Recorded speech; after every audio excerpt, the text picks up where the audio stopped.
నేను కొణిదెల పవన్ కళ్యాణ్ అనే నేను శాసనం ద్వారా నిర్మితమైన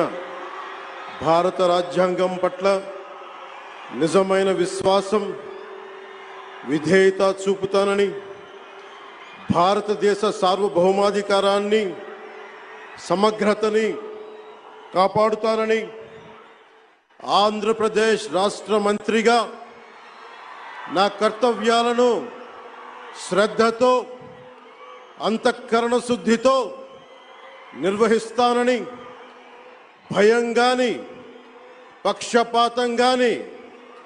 రాగద్వేషాలు గాని లేకుండా రాజ్యాంగాన్ని శాసనాలని